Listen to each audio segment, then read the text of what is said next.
ngilmu iku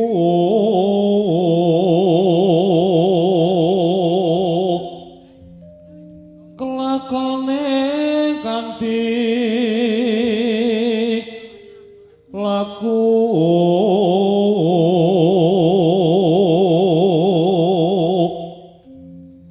okasela wahan kas tegese kanyangka sani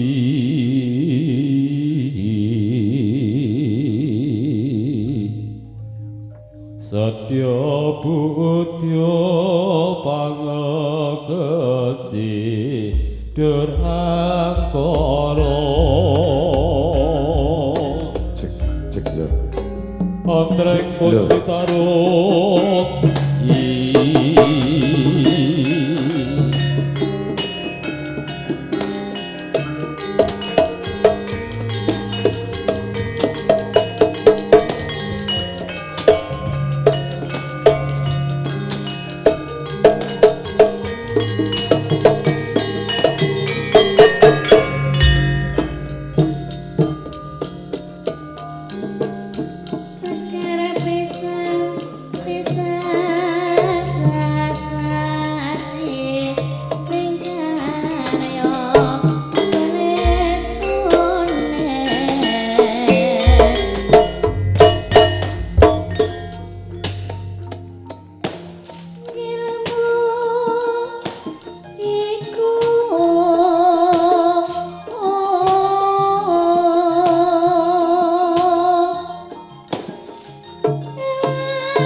titik wali campur mampu enton kancani kurang siji aja gawe ora nengati sing sayuti sing rukun mas sayuk rukun ora kancane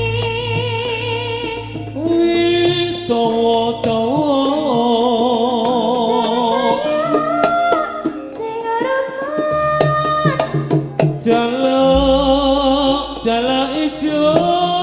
cucuke abang separuh iya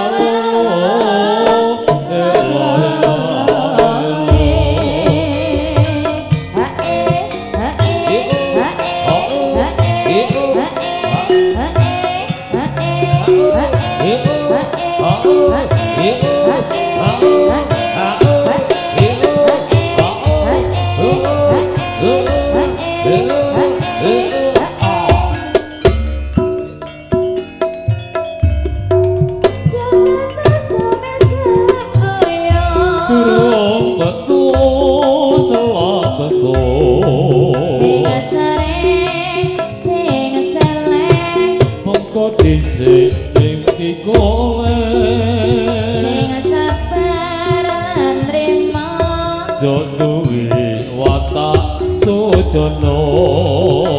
setiring budaya angori sandi jawi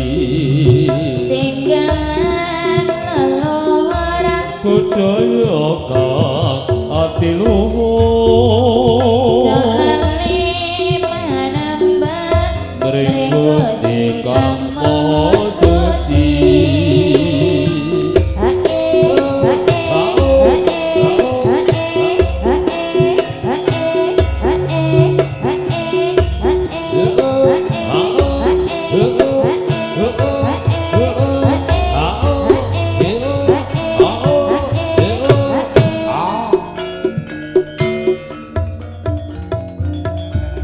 Joko susu mesong guyub sing sare sing saleh sing sabar narimo marasudi areh budaya sing kala leluhur jolali manembah Gusti kang maha suci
Bismillahirrahmanirrahim.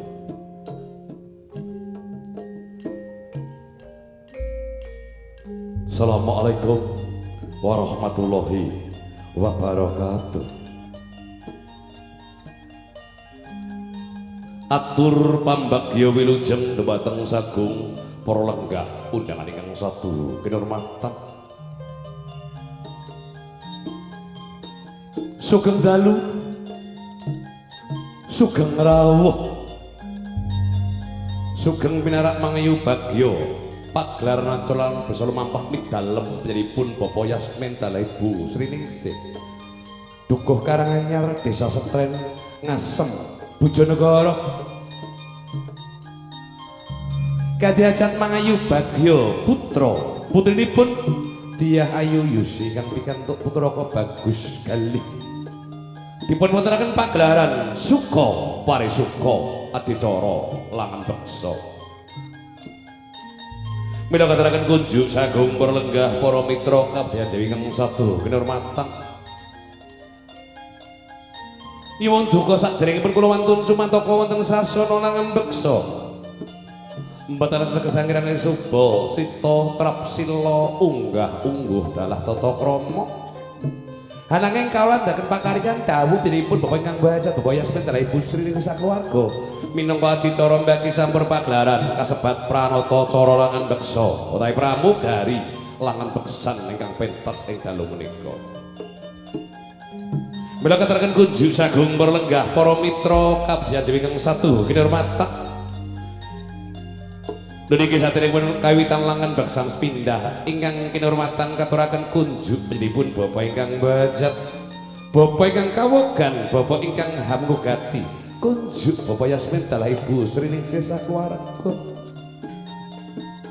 ingkang kinurmatan katuraken kunjuk Bapak Kepala Desa saha sedaya Bapak Ibu prangkatipun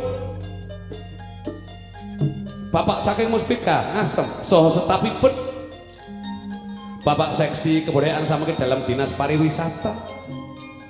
Bapak BPD ugi anggotanipun Bapak Linmas, Bapak RT, RW, tokoh masyarakat Karanganyar, mangayu bagyo, sagung perlenggah, para sutresno, kabudayan Jawi kang satu kinurmatan. Sakdereng mulangan beksan kawiwitan monggo hamuji syukur ngasani Gusti Kang Maha Agung. Dene punapa ing dalem sapikantuk berkah rahmati daya so inayahipun saged mangempal pinarak midalem dinipun bebaya sewental Ibu Sri Ningsih sakeluarga kanthi kaminatura harjan nir ing sabikala ing dalu menika. Ugi lumampah pagelaran pahargyan langan beksan langan tayub mahargyan kang putra Dyah Ayu Yusi kang pingantuk putra bagus galih kunjuk sagung perenangan sampun rawuh ngambali atur kula sesulehipun Bapak ingkang wajah dawa sampeyan Ibu Sri Ningsih sakeluarga nglaraken rasa pangraos ingkang medal saking werdi nyuwun gong samudra pangersan pangapunten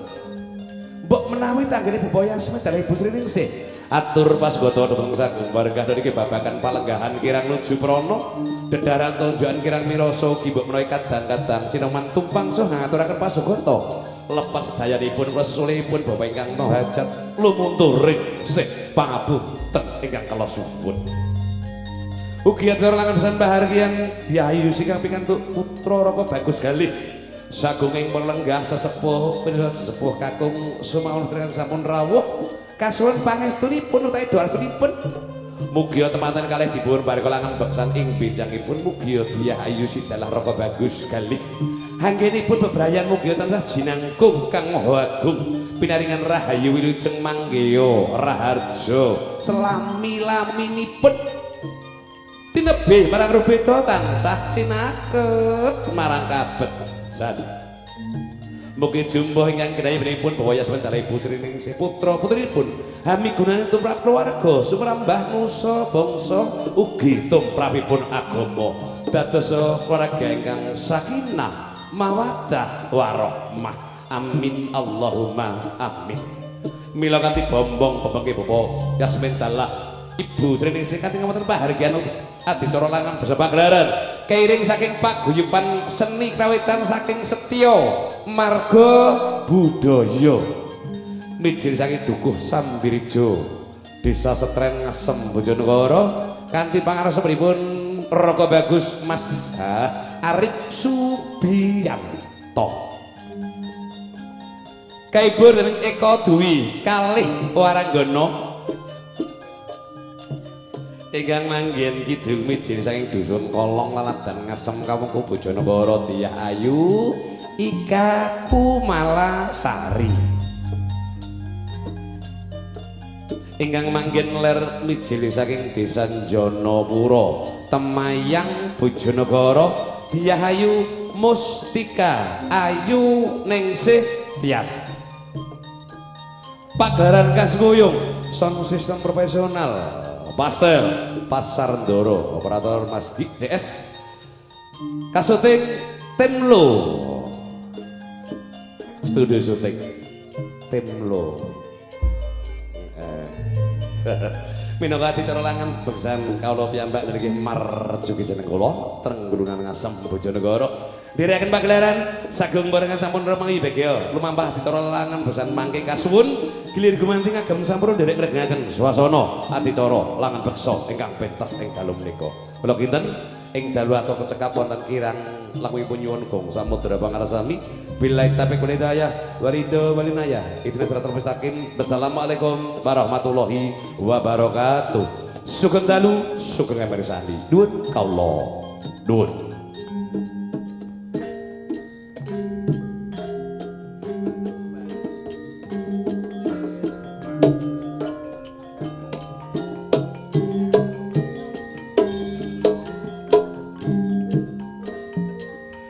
Demikian jembatan sagung borga para mitra kang nembe rawuh katuraken sugeng rawuh sugeng lenggah dherekaken pagelaran mang niu bagi pripun Bapak Yasmin lan Ibu Sri Ningsih. Dan nggih lumampah hati cara langan pesan bahagian bahagia ya ayu dusikan pikantuk putra kau bagus sekali dipunten pagelaran cara langan basa katuraken kawitan kanca pradonga setya marga budaya hangracik joget gambyong parianom paripurna kemanggilan kalajengaken joget serampat dah sumangga.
mijil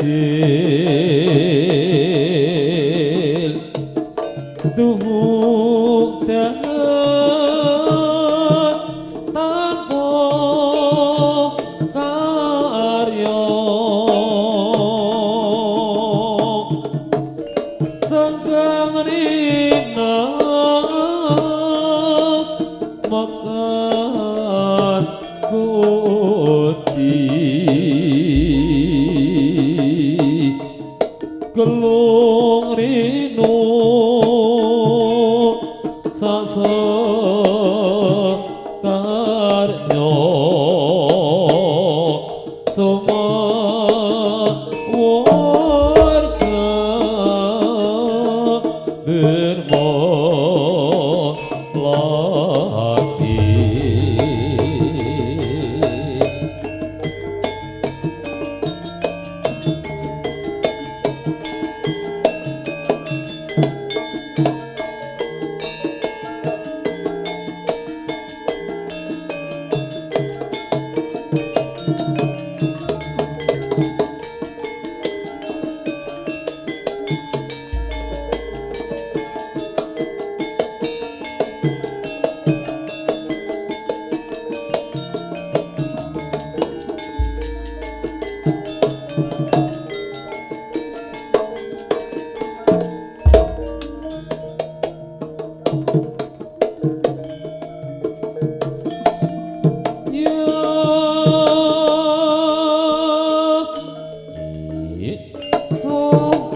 gawe kaya ngene rasane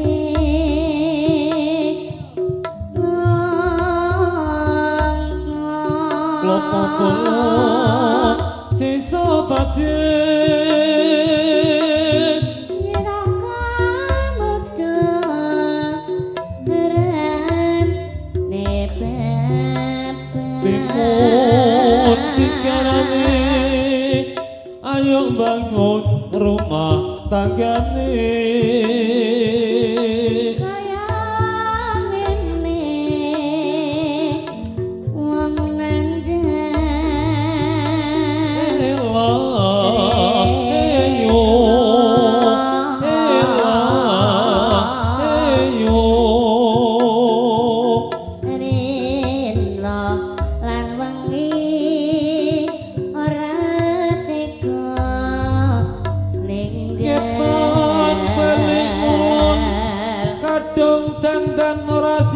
nonton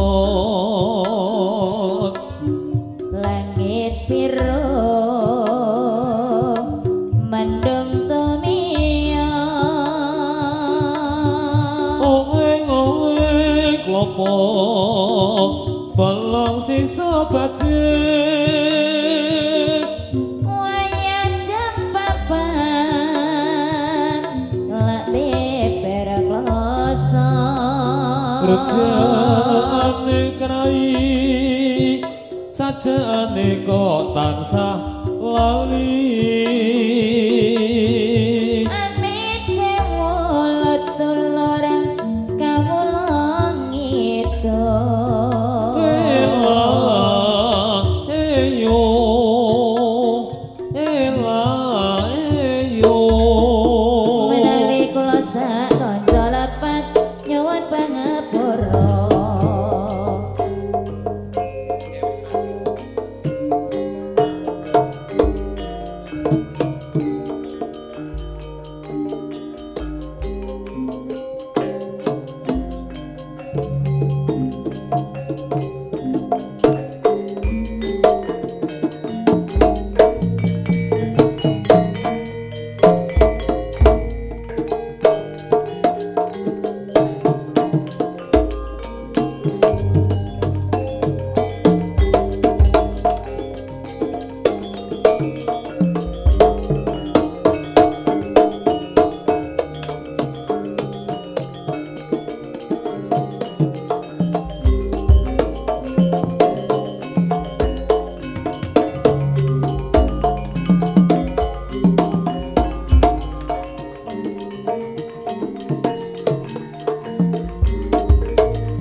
Tatembanganon ing rama